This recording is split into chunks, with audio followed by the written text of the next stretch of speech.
The authorities confiscated my house and $1 million because I refused to listen to my son-in-law, an arrogant Wall Street fraudster. When they changed the locks and said, "Go live in a shelter, Grandpa," I called 911. What happened next made them pale with horror. Before we continue, please subscribe to the channel and let us know where you are listening in the comments. The doorbell rang at exactly 2 o'clock on July 1st, just like Emily had promised. I set down my coffee mug and limped to the front door, my old Vietnam injury acting up again in the summer heat. Through the peephole, I could see my daughter's perfectly styled blonde hair and her husband Mark's expensive suit gleaming in the Cleveland sunshine. "Dad!" Emily's voice carried that forced cheerfulness I'd grown to recognize over the years. She wrapped me in a hug that felt rehearsed, her designer perfume overwhelming the familiar scent of my aftershave. Mark stepped forward with his practiced Wall Street smile, extending a manicured hand. "Robert, good to see you again." I gripped his hand firmly, noting how he tried to assert dominance with his squeeze. At 75, I might be slowing down, but my grip still held the strength of decades working construction before the war took that from me too. Come in," I said, stepping aside. "I've got iced tea in the kitchen." They settled into my living room like they owned the place. Mark's eyes swept across the room, taking inventory of my modest furniture, the photographs of my late wife Martha on the mantel, and the small collection of military medals displayed in a shadow box. "Dad, the house looks—" Emily paused, searching for words. "It looks exactly the same." "Why would I change it? Your mother picked out most of this furniture. Still serves its purpose." Mark leaned forward, his elbows on his knees. "Actually, Robert, that's part of why we're here today.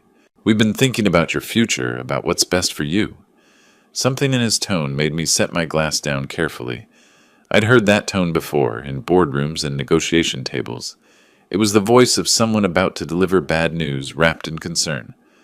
"My future seems just fine to me," I replied evenly.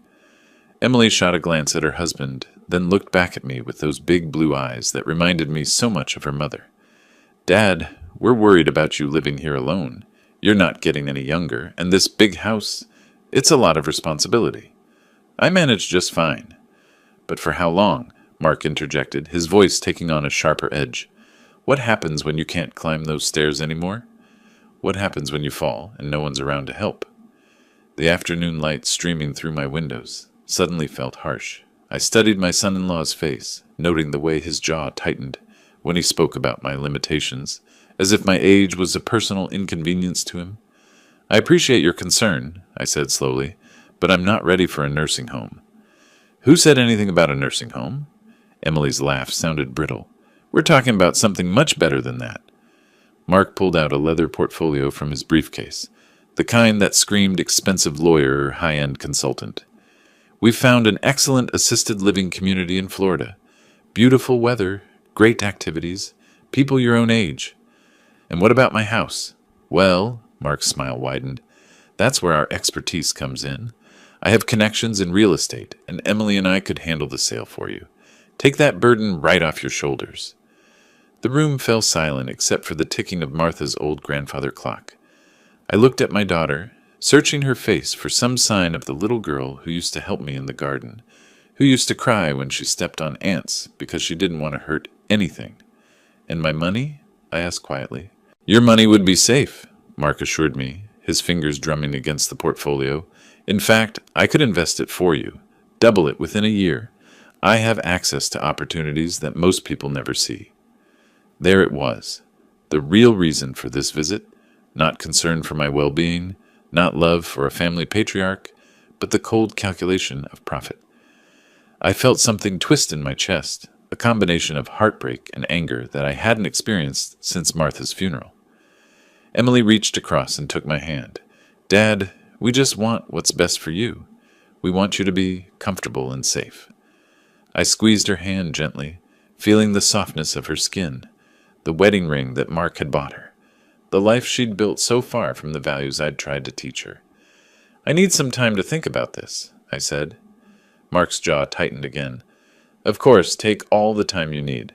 But don't take too long, Robert. Opportunities like this don't wait forever." After they left, I sat in my empty living room as the shadows grew longer.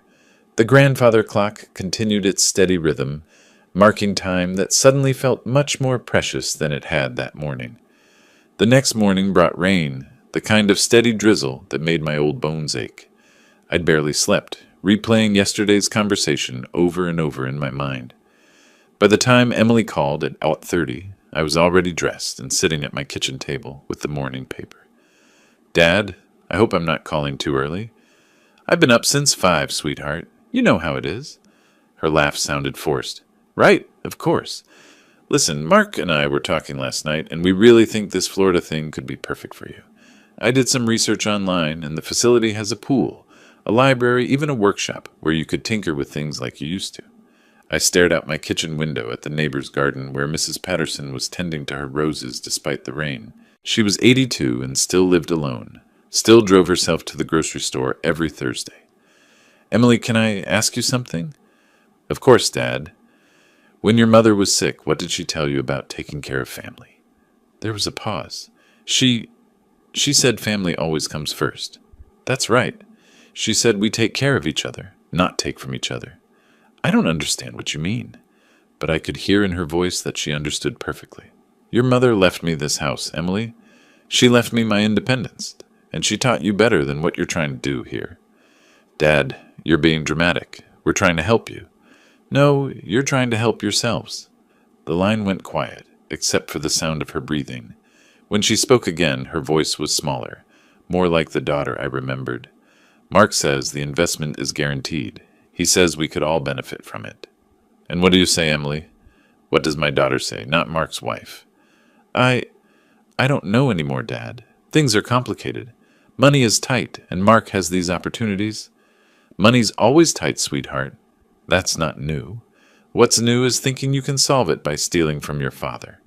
We're not stealing. You're just what? Go ahead and say it. She started crying then, soft sobs that carried me back to when she was 7 years old and had broken Martha's favorite vase. The same helpless sound, the same shame. I'm sorry, Dad. I'm so sorry. But Mark says if we don't do this, if we don't find a way to make more money, we might lose the house in New York. The mortgage payments are crushing us, and his job, the market's been difficult. Now we were getting to the truth. So you thought you'd solve your problems with my life savings. It's not like that. It's exactly like that, Emily, and you know it. I heard Mark's voice in the background, sharp and insistent, though I couldn't make out the words. Emily's crying stopped abruptly. Dad, I have to go, but please, just think about what we talked about. Think about your future. I'm thinking about it, sweetheart. I'm thinking about it very carefully. After she hung up, I sat in the silence of my kitchen, listening to the rain against the windows. Martha's photograph on the refrigerator seemed to be watching me, her kind eyes holding the same disappointment I felt in my chest. I picked up the phone and dialed a number I'd memorized years ago but never thought I'd need to use. Reed Investigations, Jack speaking. Jack, it's Robert Thompson. We met at the VFW last year. Robert, of course. How are you holding up? I need your help with something involving my family. Family's always the hardest cases, Robert. You sure about this?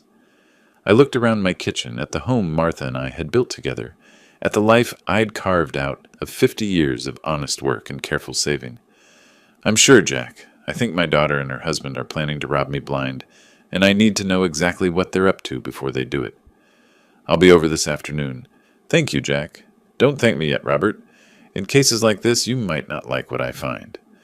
But as I hung up the phone, I realized I already knew what he would find.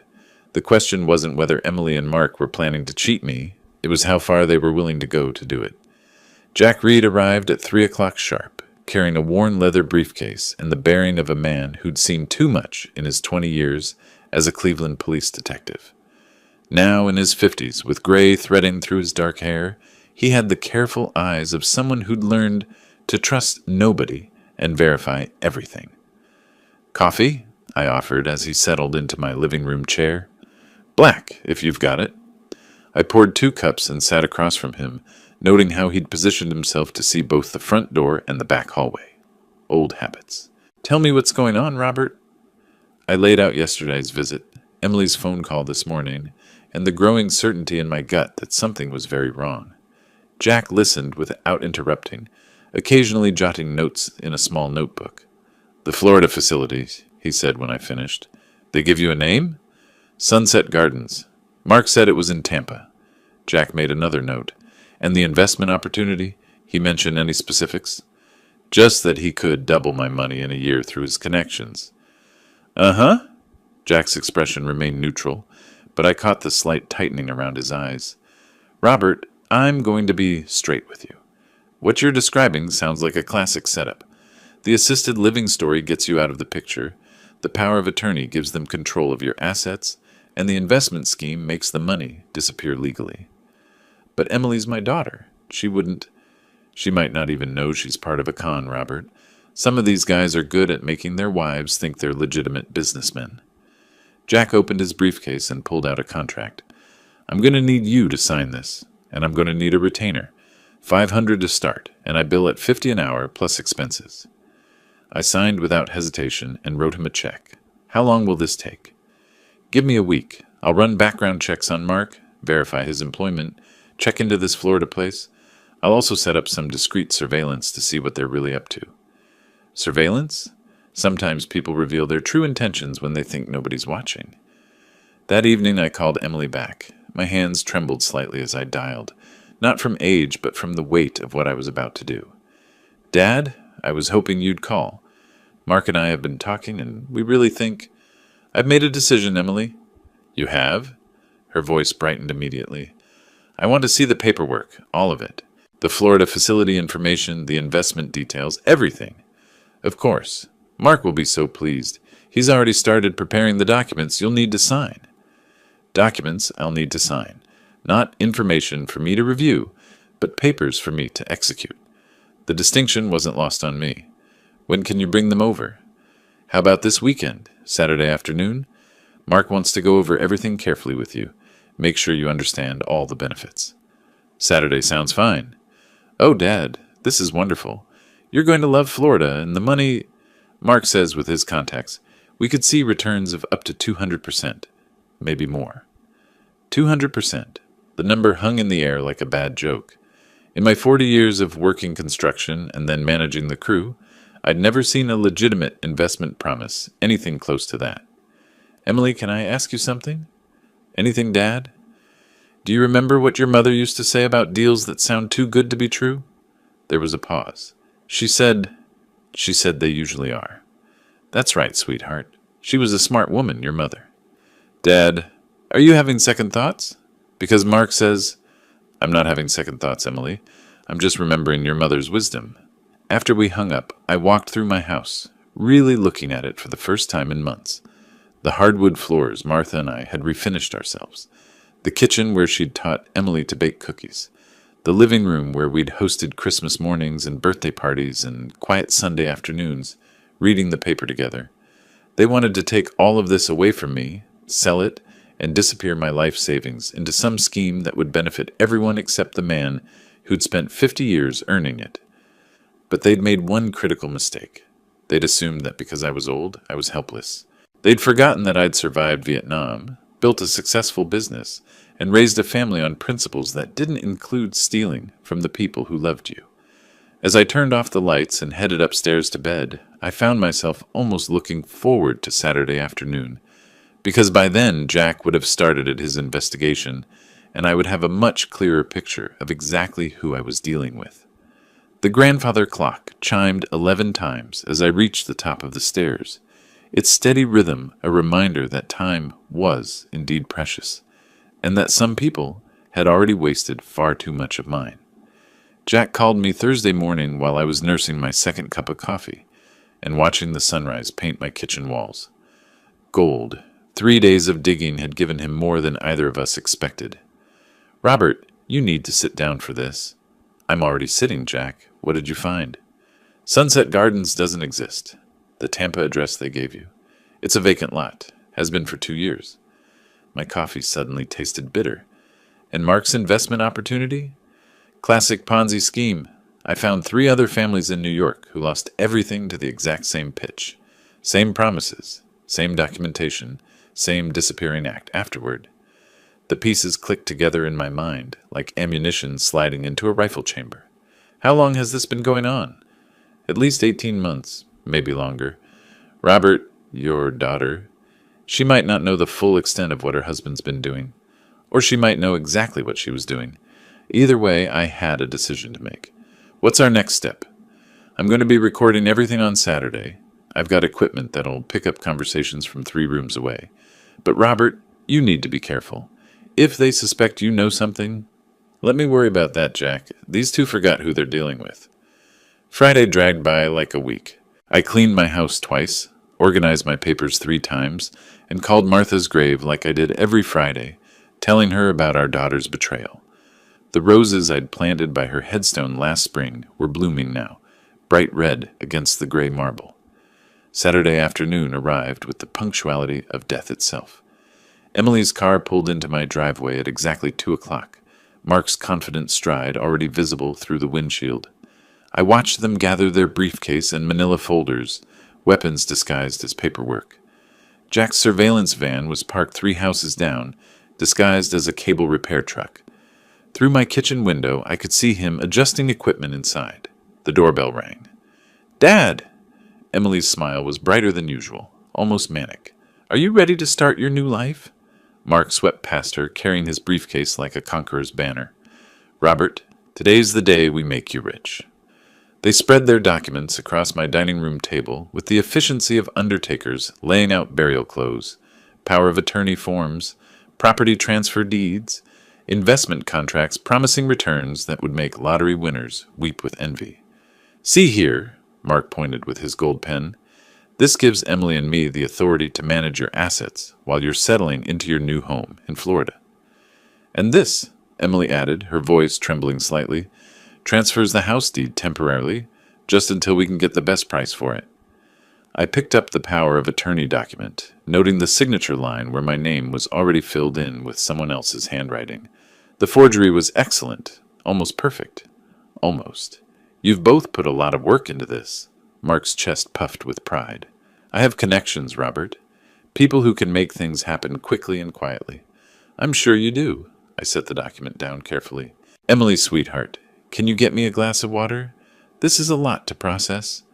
She jumped up eagerly, desperate to be helpful, to wash away whatever guilt was gnawing at her conscience. The moment she left for the kitchen, Mark leaned forward like a shark sensing blood. "Between you and me, Robert, the sooner we get this done, the better. Emily's been worried sick about you living here alone. This solution benefits everyone." "Even you?" His smile sharpened. "Especially me. I'm going to make sure your money works harder than it ever has before." Emily returned with my water, her hands shaking slightly as she set it down. "Dad, are you feeling all right? You look pale." "Just thinking about everything changing so fast." I took a sip of water, buying time, letting them settle into their confidence. "Mark, can you walk me through exactly how this investment works?" For the next 20 minutes, he painted a picture of guaranteed returns, offshore accounts, and connections that would make my modest savings multiply like biblical fishes and loaves. Emily nodded along, her relief growing with each lie he told. Finally, Mark slid the pen across the table toward me. "All we need is your signature, Robert. Right here, here, and here." I picked up the pen, feeling its weight, noting how Jack's recording equipment would be capturing every word. The moment of truth had arrived, and Mark was about to learn what happened when someone tried to outsmart a man who'd survived both war and peace. "You know what, Mark? I think I need to make a phone call first." His confident smile flickered. "A phone call? To who?" I pulled out my old flip phone and dialed 3 simple numbers. 911. "What's your emergency?" Mark's face went white as fresh snow. Emily dropped her water glass, sending shards across my hardwood floor like fallen stars. "Yes, hello. I need to report a crime in progress.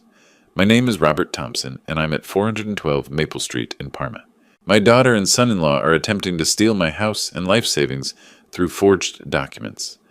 The dispatcher's voice crackled through my phone speaker. "Sir, are you in immediate danger?" "Not physical danger, but they're trying to force me to sign fraudulent papers right now." Mark lunged for my phone, but 40 years of construction work had left me stronger than my age suggested. I held it away from him easily. Sir, officers are en route. Please stay on the line. Emily was hyperventilating now, her carefully applied makeup running in dark streams down her cheeks.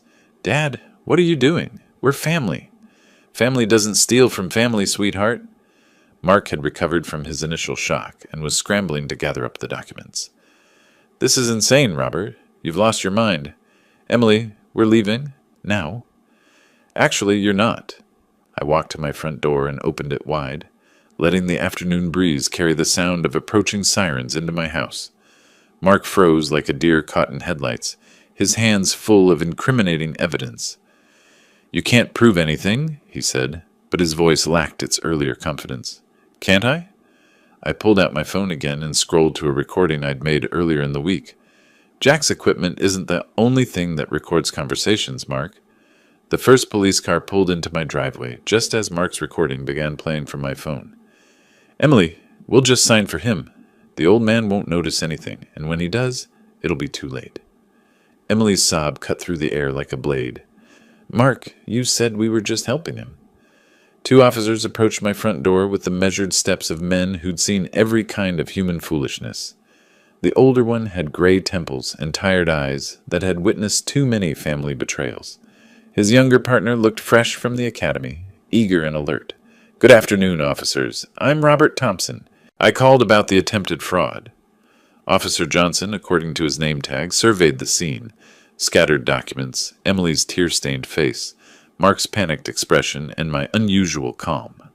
Mr. Thompson, can you explain what's happening here? My daughter and her husband came here today to steal my house and my savings. They brought forged documents and tried to pressure me into signing them. Mark stepped forward, his Wall Street training kicking in. Officers, this is a misunderstanding. My father-in-law is elderly and confused. We're simply trying to help him manage his affairs. I'm 75 years old, not brain-dead, I replied evenly, and I have evidence of their fraud. Officer Smith, the younger one, was examining the documents Mark had dropped, in his haste to leave. Sir, did you sign any of these papers? Not yet, but look at the signature lines. They've already been filled in with my name, in handwriting that clearly isn't mine.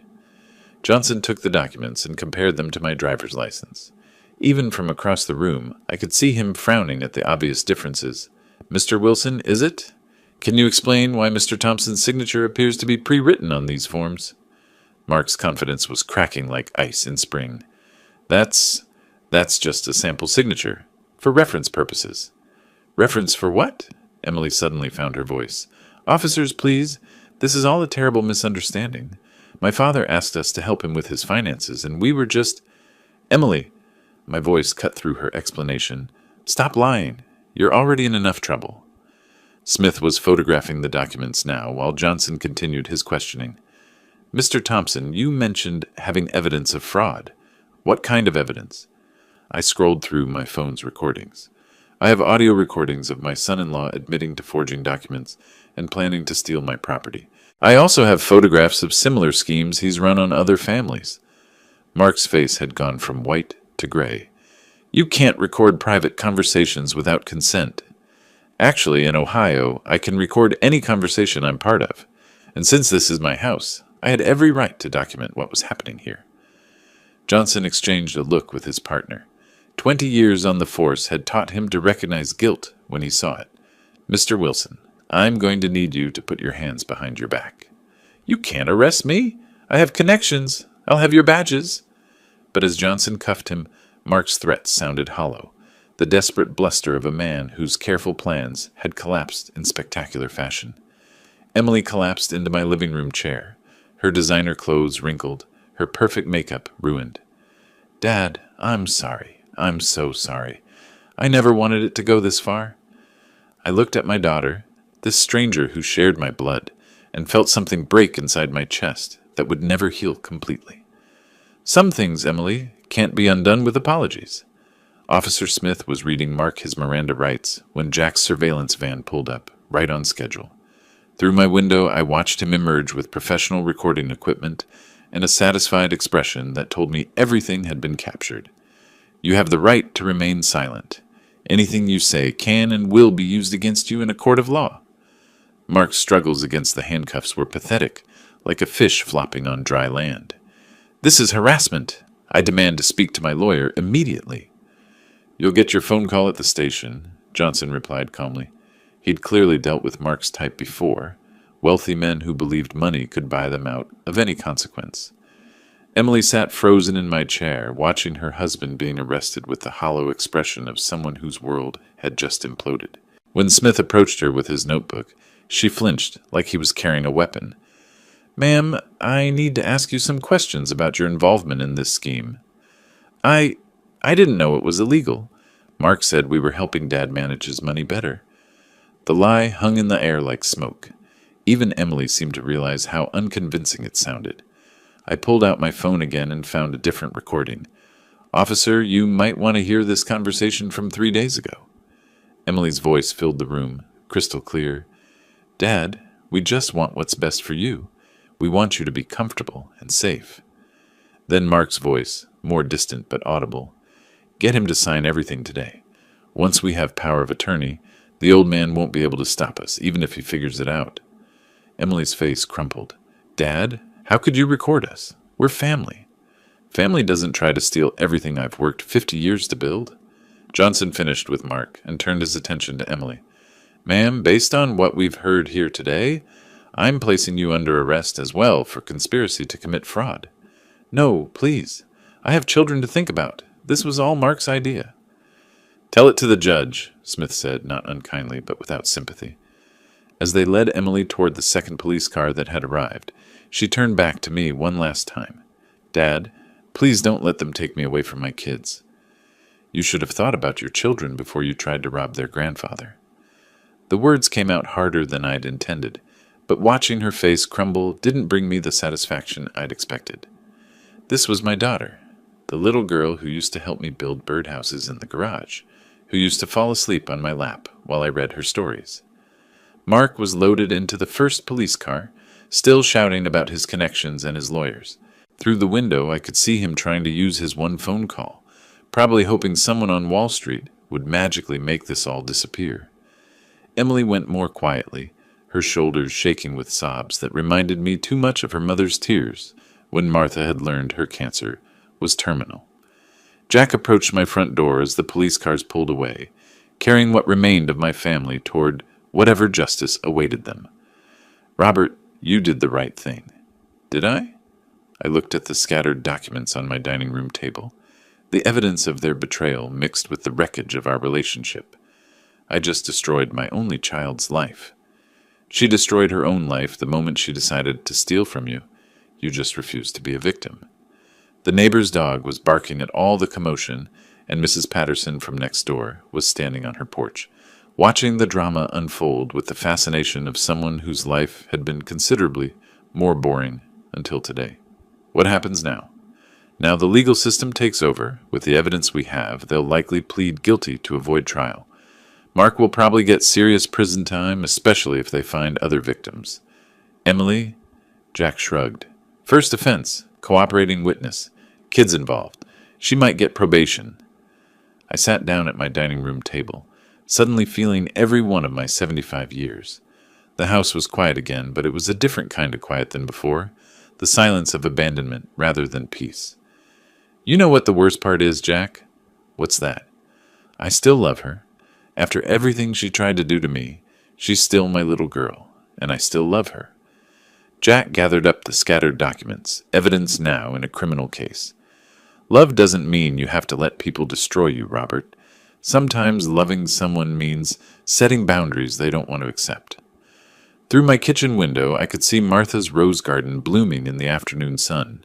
Tomorrow I would visit her grave and tell her how our daughter had chosen greed over family, how the girl we'd raised with such hope and pride had tried to steal the life we'd built together. But today I had survived. Today the old soldier had won his last battle, even though victory tasted more like ash than triumph. The phone rang, probably a reporter. News of wealthy people getting arrested always traveled fast in small towns. I let it ring, listening to the sound echo through my empty house, where family photographs still smiled down from the walls, frozen in happier times when love seemed stronger than money. The Cleveland police station looked different in daylight, less dramatic than yesterday's chaos, more bureaucratic. Detective Thomas White had the weathered face of a man who'd spent 20 years listening to people lie about money, family, and trust. His handshake was firm, his eyes sharp behind wire-rimmed glasses. "Mr. Thompson, thank you for coming in. I know yesterday was difficult." We settled into interview room 3, a sterile space with fluorescent lights that made everyone look guilty. I'd brought my folder of documents, organized the way Martha used to arrange her recipe cards, everything in its proper place. "I want to make sure we have the complete timeline," Detective White said, opening his notebook. "When did you first suspect your daughter and son-in-law were planning to defraud you?" "July 1st, the moment they walked into my house with their Florida fairy tale." He wrote notes in careful script. "But you didn't contact police immediately." "No, I contacted someone better." The interview room door opened, and Jack Reed entered carrying a briefcase that looked like it weighed 40 pounds. He set it down with the deliberate care of a man handling evidence that could put people behind bars for decades. "Detective White, I'm Jack Reed, private investigator. Mr. Thompson hired me 4 days ago to document this fraud." White's eyebrows rose slightly. "4 days ago? You've been investigating since July 2nd? "I started background checks immediately. Mark Wilson isn't just a failed Wall Street broker. He's a professional con artist. What happened to Mr. Thompson yesterday was the culmination of an 18-month pattern of elder financial abuse." Jack opened his briefcase like a surgeon unveiling instruments. Bank statements, surveillance photographs, typed interview transcripts. The evidence of Mark's greed spread across the table like a cancer diagnosis. "We documented everything," Jack continued. "Mark's meeting with Richard Stone, the notary who falsified documents for a $10,000 bribe. The offshore accounts where he's been hiding stolen money. The 3 other families in New York who lost their life savings to identical schemes." Detective White studied a surveillance photograph showing Mark shaking hands with a thin man outside a Cleveland notary office. "You have this Richard Stone on tape taking bribes?" "Audio and video, plus his signed confession as of this morning. He's cooperating fully to avoid federal charges." My throat felt dry. "How much money are we talking about, Jack?" "Across all his victims? Nearly $4 million. Your case was supposed to be his retirement score." The number hung in the air like smoke from a house fire. $4 million stolen from elderly people who'd worked their entire lives to build modest security. People like me who'd survived wars and recessions and trusted their children to love them more than money. "Mr. Thompson," Detective White said, "I need you to walk me through yesterday's events one more time. Every detail matters for the prosecution." For the next hour, I recounted Mark's arrogance, Emily's guilt, the moment I dialed 911 with their forged documents, spread across my dining room table like a dealer's marked cards. Jack supplemented my testimony with photographs, recordings, financial analyses that painted Mark as a predator who turned family love into a weapon. "Your daughter," Detective White said carefully, "she's been cooperating with our investigation." "Cooperating how?" "She's provided details about Mark's other schemes, his contacts, his methods. She claims she didn't understand the full scope of his criminal activities." Through the interview room's small window, I could see Cleveland's skyline, the city where I'd built my life with Martha, raised Emily, believed that family meant something sacred. Now that same city was where my daughter was betraying her husband to save herself from prison. Will she testify against him? Most likely. Her cooperation could significantly reduce her own sentence. Jack closed his briefcase with the satisfied snap of a job completed. "Detective, with the evidence we've compiled, Mark Wilson is looking at serious federal time, document forgery, wire fraud, elder abuse across state lines. We're talking 7 to 10 years minimum." Detective White gathered his notes. "Mr. Thompson, we'll need you available for testimony when this goes to trial. Based on the evidence, I expect Mark will try to plead guilty to avoid a longer sentence." "When will that be?" "Probably within the month. Federal prosecutors move quickly on cases this solid." I stood up slowly, feeling every one of my 75 years. Yesterday I'd been a victim. Today I was a witness. Tomorrow I'd be a man whose family had been destroyed by greed, but whose dignity remained intact. "Detective, can I ask you something?" Of course. In your experience, do families ever recover from something like this? He looked at me with the sad wisdom of someone who'd seen money destroy more relationships than alcohol, drugs, or adultery combined. Mr. Thompson, some bridges once burned can't be rebuilt, but sometimes that's not necessarily a bad thing. 2 weeks crawled by like wounded animals. The house felt different now, not violated exactly, but changed in ways I couldn't name. Every room held echoes of Saturday's confrontation. Every corner whispered reminders that the daughter I'd raised had tried to steal everything I'd worked to build. The phone rang constantly, reporters wanting quotes about family betrayal, lawyers explaining legal procedures, bank officials apologizing for nearly allowing the fraud to succeed. I answered some calls, ignored others, and learned to let the machine sort truth from noise. Jack called Tuesday morning with news that made my coffee taste like victory. Robert, they raided Mark's office in New York yesterday. FBI Financial Crimes Unit, boxes of evidence, computer servers, the whole production. Turns out your case was just the tip of an iceberg that could sink the Titanic. What did they find? 4 additional victims, all elderly, all swindled using variations of the same Florida retirement scam. One couple in Buffalo lost their entire pension, $600,000. Mark was running a sophisticated operation complete with fake websites, professional-looking brochures, even hired actors to pose as satisfied residents of non-existent facilities. I set my coffee down carefully. Professional actors? The whole thing was theater, Robert. Pure, calculated theater designed to steal life savings from people who'd earned their security through honest work. Through my kitchen window, I watched Mrs. Patterson tending her garden, same as she'd done every morning for the 20 years I'd lived here. Steady, predictable, honest. The kind of life Mark would never understand because he'd spent his career believing that cleverness could replace character. Thursday brought another call, this one from someone I'd never expected to hear from.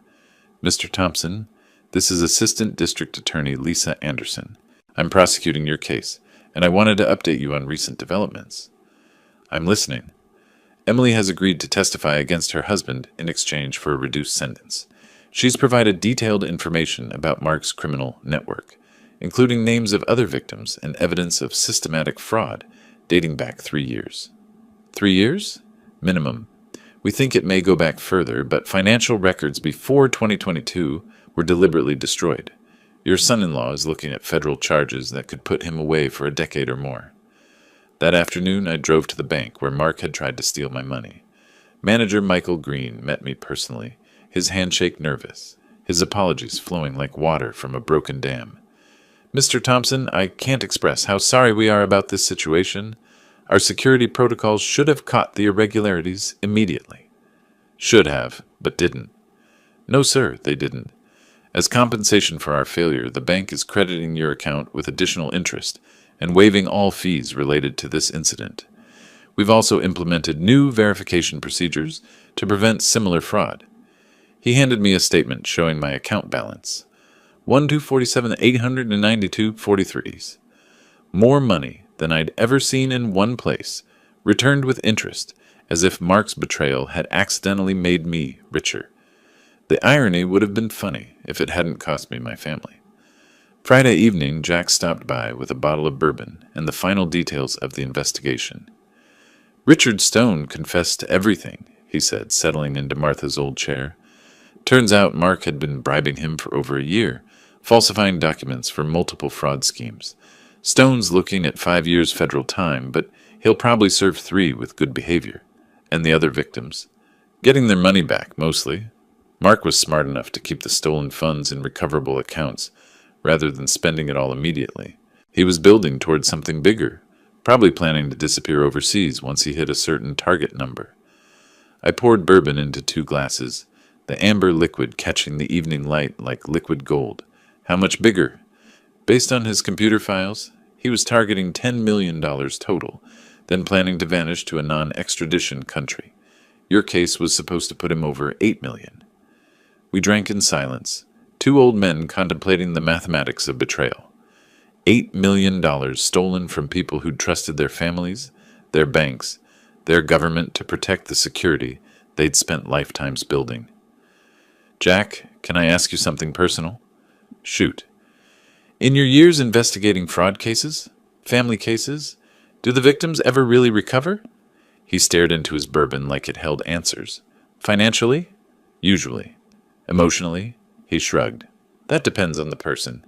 Some people let betrayal poison everything else in their lives. Others use it as fertilizer to grow something stronger. The phone rang. I let it go to the machine, but the caller's voice stopped both of us cold. Dad, it's Emily. Please pick up. I know you're there. The trial is scheduled for next month, and I need to talk to you before then. There are things you don't know. Things about Mark that I should have told you years ago. Please, Dad. I'm still your daughter. The machine clicked off, leaving us in silence thick as fog.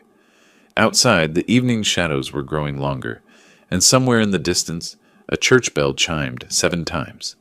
Jack finished his bourbon and stood up. That's your decision to make, Robert. But whatever you decide, make sure it's what's best for you, not what's easiest for her. After he left, I sat alone in my living room, looking at family photographs and wondering if love could survive complete betrayal, or if some wounds were too deep for forgiveness to reach. The trial was scheduled for August 9th. 3 weeks to decide whether I still had a daughter worth saving, or just a stranger who shared my blood and had helped a criminal try to steal my life. The Cuyahoga County Courthouse rose from downtown Cleveland like a monument to justice, its limestone facade weathered by decades of rain, snow, and human drama. I'd worn my best navy suit, the one Emily bought me for her wedding 5 years ago, when Mark still pretended to be a decent man. Security screening felt like airport theater, but I appreciated the metal detectors. Some family betrayals cut deep enough to make people do desperate things. Courtroom 4B was larger than I'd expected, with tall windows that let in morning light and wooden benches that looked like church pews. Appropriate, since we were here to witness either resurrection or burial of whatever remained of my family. Judge Margaret Cole entered with the authority of someone who'd spent 20 years sorting truth from lies. Her gray hair was pulled back severely, her black robes crisp as fresh newspaper. She surveyed the courtroom with eyes that had seen every variety of human foolishness. The state of Ohio versus Mark Wilson and Emily Wilson, she announced.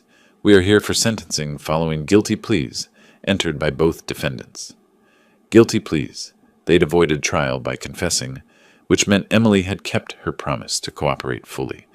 I wasn't sure if that made me proud or disgusted. Mark sat at the defendant's table looking like a different man. Gone were the expensive suits and confident posture. His orange jumpsuit hung loose on shoulders that seemed to have shrunk since his arrest. When he glanced back toward the gallery, his eyes found mine for just a moment before darting away like a guilty dog.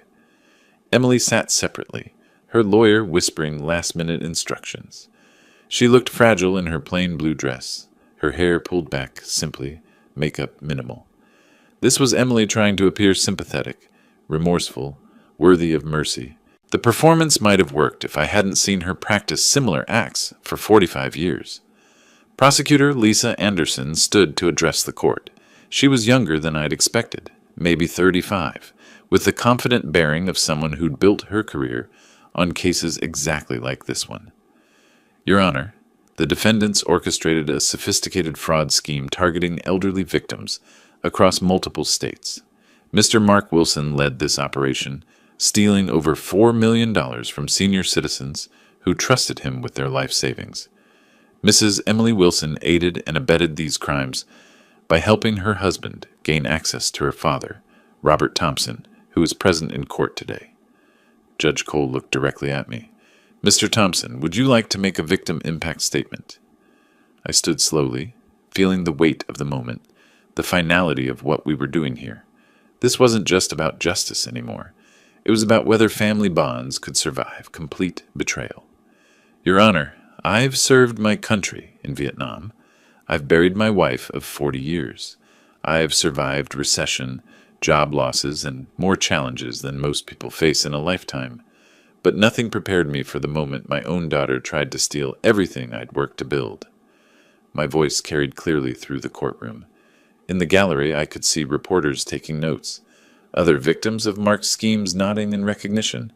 The money can be returned. My house can be secured. But the trust between a father and daughter, once broken by greed, can never be fully repaired. That's the real crime here. Not just theft of assets, but theft of love, family, and the security that comes from believing your children will take care of you rather than take advantage of you. I sat down to silence that felt respectful rather than awkward. Judge Cole made notes before addressing the defendants. Mr. Wilson, you have pleaded guilty to federal charges of wire fraud, document forgery, and elder financial abuse. The evidence shows a pattern of predatory behavior targeting some of our most vulnerable citizens. You exploited family relationships and violated positions of trust for personal gain. Mark's lawyer stood. Your Honor, my client is prepared to make full restitution and has cooperated completely with federal investigators to help recover funds stolen from other victims. Cooperation noted, Judge Cole replied curtly. However, the scope and sophistication of these crimes demands significant consequences. I sentence you to 8 years in federal prison, followed by 3 years supervised probation and full restitution to all victims. 8 years. Mark would be 53 when he got out, his Wall Street career finished, his reputation destroyed, his marriage almost certainly dissolved. He absorbed the sentence with the blank expression of someone whose worst fears had been confirmed. Mrs. Wilson, Judge Cole continued, your cooperation with authorities and your status as a first-time offender weigh in your favor. However, you participated in the financial abuse of your own father, which represents a particularly egregious violation of family trust. Emily started crying before the judge finished speaking. Real tears this time, not performance tears, the kind that came from understanding that consequences were inescapable. I sentence you to 2 years probation, 1,000 hours of community service specifically working with elderly victims of financial crimes, and a requirement to pay restitution of $50,000 to a fund supporting elder abuse prevention programs. No jail time for Emily. Part of me felt relieved. Part of me felt cheated. Court adjourned with the mechanical efficiency of justice served. Mark was led away in handcuffs, his shoulders shaking with what might have been sobs or might have been rage. Emily approached me as the courtroom emptied, her face streaked with tears that looked genuine. Dad, I'm sorry. I know that doesn't fix anything, but I need you to know. Emily, I held up my hand, stopping her mid-sentence. You made your choices. I made mine. We both have to live with the consequences. Does that mean you'll never forgive me? I looked at this woman who carried my blood in Martha's eyes, but had chosen greed over family, betrayal over love. The answer wasn't simple because forgiveness never is. It means I'm still deciding whether the daughter I raised is worth forgiving, or if she died the day you brought those forged papers to my house. I walked away from her then, leaving her standing alone in the courthouse lobby with the weight of her choices and the echoes of justice rendered. Outside, Cleveland's summer heat hit me like a wall, but it felt cleaner than the air inside that courtroom. Justice had been served. My money was safe. Mark would spend the next 8 years learning that cleverness without character eventually destroys itself.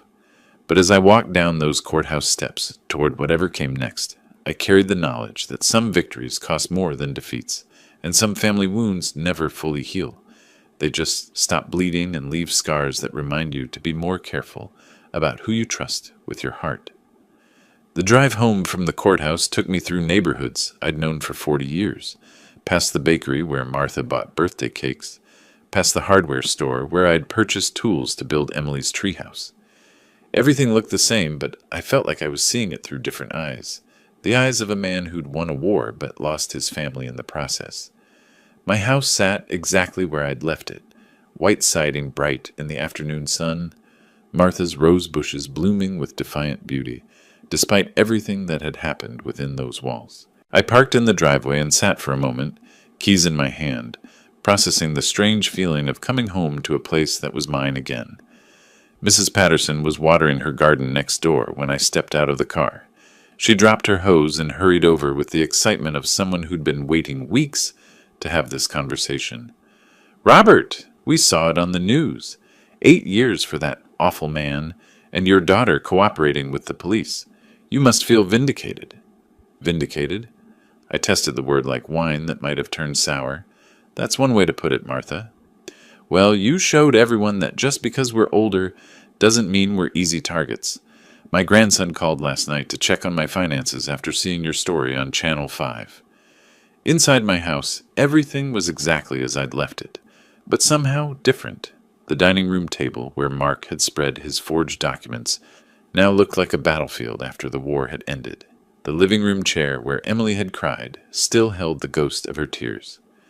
I walked through each room methodically, reclaiming territory that had never actually been taken, but had felt violated nonetheless. In my bedroom, I opened the safe where I kept important papers and found them untouched. Mark had been confident enough in his forgeries that he hadn't even bothered to search for the real documents. The phone rang at 4 o'clock. Michael Green from the bank, his voice carrying professional relief mixed with institutional embarrassment. Mr. Thompson, I have excellent news. Your account has been fully restored to $1,347,000, which includes compensation for the inconvenience and additional interest accrued during the investigation. More money than I'd ever seen in one place. Enough to live comfortably for the rest of my life, travel anywhere I wanted, buy anything that caught my fancy. But sitting alone in my living room, surrounded by family photographs that now felt like evidence from a crime scene, I realized that money, without people to share it with, was just numbers on a bank statement. Mr. Green, I appreciate everything the bank has done to make this right. Is there anything else we can do for you, sir? Perhaps we could arrange for enhanced security measures or a financial advisor to help you manage. I'll let you know if I need anything. After I hung up, the house settled into its familiar evening quiet. I made myself a simple dinner, washed the dishes, and sat in my chair reading the newspaper. Normal activities in a house that felt anything but normal. The front doorbell rang at 7:30.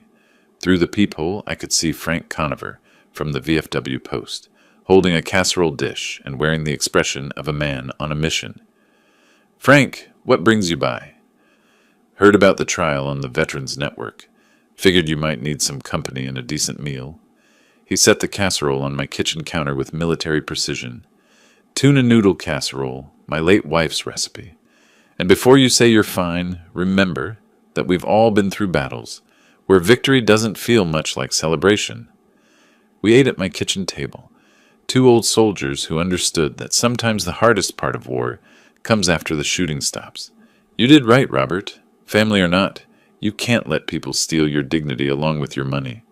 Doesn't make it hurt less. No, it doesn't. But it makes it honorable hurt instead of stupid hurt.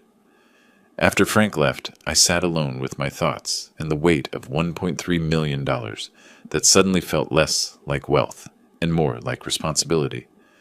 Outside my kitchen window, the evening shadows were growing longer, and somewhere in the distance, a church bell chimed 9 times. I picked up my phone and dialed information. Directory assistance. What city? Cleveland. I need the number for the Veterans Crisis Support Center. Connecting you now. Veterans Support. This is Jim. How can I help you? Jim, my name is Robert Thompson. I'm a Vietnam veteran, and I want to make a donation to help homeless veterans. A substantial donation. Sir, that's wonderful. Can I ask what inspired this generosity? I looked around my reclaimed house, at the photographs of a family that no longer existed, at the victory that felt more like survival than triumph. Let's just say I learned the difference between having a house and having a home, and I want to help other veterans avoid sleeping on the street. The Veterans Support Center occupied a converted warehouse on the east side of Cleveland, its brick facade weathered but welcoming.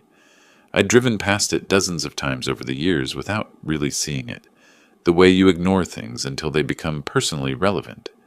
Jim McAllister met me at the front door, a man in his 50s with the bearing of someone who'd served overseas, and the compassion of someone who understood that battles don't always end when you come home. Mr. Thompson, thank you for coming. When you mentioned a substantial donation last night, I have to admit I was curious about the amount. $300,000? He stopped walking and stared at me like I'd just announced I was donating a spaceship. 300, sir, that's enough to house and feed veterans for an entire year. That's enough to change lives. That's the idea. He led me through the facility, past dormitory-style rooms where men and women who'd served their country now struggled to find basic shelter. In the common room, a Vietnam veteran about my age was teaching a younger man how to fill out job applications. Mark, my former son-in-law, threatened to put me in a place like this if I didn't cooperate with his scheme. Seemed appropriate to turn his threat into something positive. We completed the paperwork in Jim's modest office, surrounded by thank you letters from veterans who'd gotten back on their feet with the center's help. As I signed the donation check, I felt something I hadn't experienced since Martha's death, the satisfaction of making someone else's life better. Mr. Thompson, this donation will help us expand into transitional housing. Veterans won't just have emergency shelter, they'll have time and support to rebuild their lives. Driving home, I realized the house wasn't quite as empty as it had felt yesterday, but it was still too quiet, too full of echoes from conversations that would never happen again. The Cuyahoga County Animal Shelter sat on the outskirts of town, a low building surrounded by chain-link fencing and the sound of dogs hoping for second chances. I hadn't planned to stop there, but something about the sign advertising senior dog adoptions caught my attention. "Looking for anything specific?" the volunteer asked when I approached the front desk. "Something that needs a home as much as I need company." She led me to the senior dog section, where animals past their prime waited with patient dignity for families willing to love them despite their gray muzzles and slower movements. "This is Buddy," she said, stopping at a kennel containing a golden retriever mix with cloudy eyes and a gentle expression. "He's 8 years old, house-trained, great with people. His previous owner passed away and the family couldn't keep him." Buddy looked up at me with the wisdom of an animal who'd learned that life sometimes hands you unexpected changes, but that doesn't mean you stop hoping for kindness. "Can I walk him?" 15 minutes later, Buddy and I were sitting in my car, both of us processing the reality of sudden partnership. He settled into the passenger seat with the contentment of someone who'd found what he was looking for. At home, Buddy explored the house with polite curiosity while I set up food and water bowls in the kitchen. Having another living presence in the house changed the acoustics somehow. Footsteps and breathing and the occasional jingle of dog tags creating a soundtrack of companionship. The mail brought a thick envelope with Emily's return address and handwriting I'd recognize anywhere. Inside, 3 pages of careful script that had clearly been written and rewritten multiple times. "Dad, I know you probably don't want to hear from me, but I need you to know how sorry I am. Not just sorry that we got caught, but sorry that I ever thought money was more important than your trust. Mark convinced me that we were helping you, that you'd thank us later when your investments made you rich. I see now how stupid that sounds, how obviously wrong it was." I read the entire letter twice while Buddy dozed at my feet. Emily detailed her financial ruin, her crumbling marriage, her desperate attempts to find work with a criminal record. She begged for forgiveness, promised to pay back every penny, swore she'd learned her lesson about greed and family loyalty. At the bottom of the 3rd page, she'd written, "I know I have no right to ask this, but could you ever forgive me? Not for my sake, but because I can't bear the thought of you dying alone and angry." I folded the letter carefully and placed it in the drawer, with other documents I might need someday but didn't want to look at regularly. Then I reached down to scratch Buddy's ears, feeling the simple pleasure of unconditional companionship. "What do you think, boy? Some mistakes are too big for forgiveness, and some people wait too long to discover what really matters." Buddy thumped his tail against the floor, offering the kind of wordless comfort that money couldn't buy and family had failed to provide. The phone rang at 8 o'clock. Sarah Campbell from the Cleveland Plain Dealer, her voice carrying the enthusiasm of a reporter who'd found a story worth telling. "Mr. Thompson, I hope you don't mind me calling. We'd like to do a feature story about your case, not just the legal aspects, but what it says about family, trust, and fighting back against elder abuse." I looked at Buddy, who was watching me with patient intelligence, and realized that maybe my story was bigger than just personal betrayal and legal victory. "Miss Campbell, when would you like to talk?" The newspaper photographer adjusted his camera settings while I sat in my living room chair, Buddy positioned loyally at my feet. Sarah Campbell reviewed her notes one final time, her questions designed to capture not just the facts of my case, but its broader meaning. Mr. Thompson, when you first suspected your daughter and son-in-law were trying to defraud you, what went through your mind? Disbelief, then disappointment, then determination. I'd spent my life teaching Emily about integrity, about family loyalty. When she chose greed over those values, I realized I had to choose between being a victim or being a fighter. Sarah's pen moved quickly across her notepad. You hired a private investigator before involving police. That shows remarkable foresight. Military training never really leaves you. You assess the threat, gather intelligence, then engage the enemy. In this case, the enemy happened to be wearing familiar faces. The interview continued for 2 hours, covering everything from my Vietnam service to Martha's death to the moment I dialed 911, with forged documents spread across my dining room table. Sarah asked thoughtful questions that helped me understand my own story better. What advice would you give to other elderly people who might face similar situations? Trust your instincts. If something feels wrong, it probably is, even if it's family members doing the wronging. Document everything, seek professional help, and remember that age doesn't make you helpless unless you choose to be helpless. The following week brought a phone call from Channel 5 News, requesting a television interview for their senior citizen advocacy segment. Then the Veterans Organization wanted me to speak at their monthly meeting about financial security for aging members.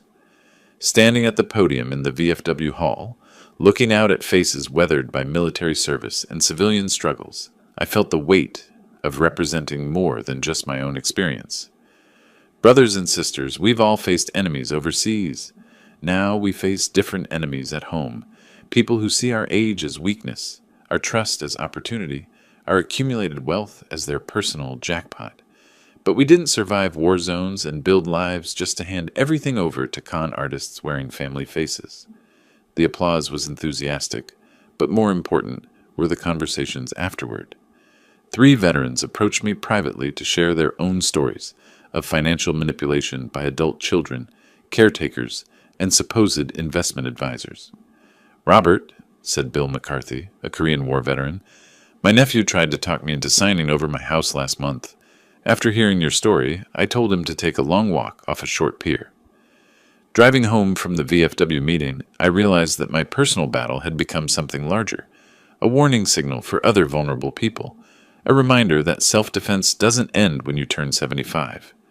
The Cleveland Plain Dealer feature ran on Sunday morning, complete with photographs of me and Buddy and a sidebar about recognizing elder financial abuse.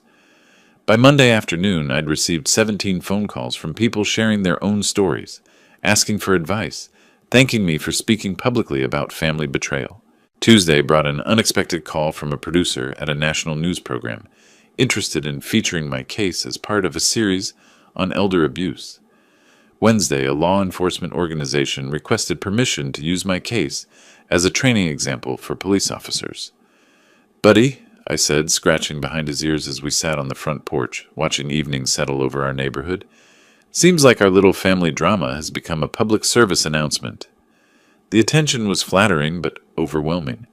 I wasn't comfortable being famous for surviving my daughter's greed, but I understood that publicity might help other people recognize similar threats in their own lives. Emily called Thursday evening, her voice small and distant through the phone line. "Dad, I saw the newspaper article. I'm glad you're helping other people, but seeing our family's private business spread across the front page..." "Emily, our family business became public the moment you and Mark decided to commit fraud. I didn't choose this attention, but I'm not going to waste it. Are you ever going to forgive me?" I looked at Buddy, who was watching me with the patience of an animal who understood that some questions don't have simple answers. "Forgiveness isn't something you give once and forget about, sweetheart. It's something you work toward over time, if both people are willing to do the work. Right now, I'm focused on healing from what you did to me, not on making you feel better about doing it." The silence stretched between us like a bridge neither of us knew how to cross. "I understand," she whispered. "I hope someday..." "Someday is a long time away, Emily. Maybe focus on today and making better choices going forward." After she hung up, I sat on my porch with Buddy until the stars came out over Cleveland. Somewhere across town, my daughter was living with the consequences of choosing money over family. Somewhere in federal prison, Mark was learning that cleverness without character eventually destroys itself. And here, in this house that was finally, truly mine again, an old soldier was discovering that sometimes the best victory is not the one that gives you everything you wanted, but the one that teaches you what really matters. The phone stopped ringing quite so often. The interview requests became less frequent, but the impact continued in ways I couldn't see.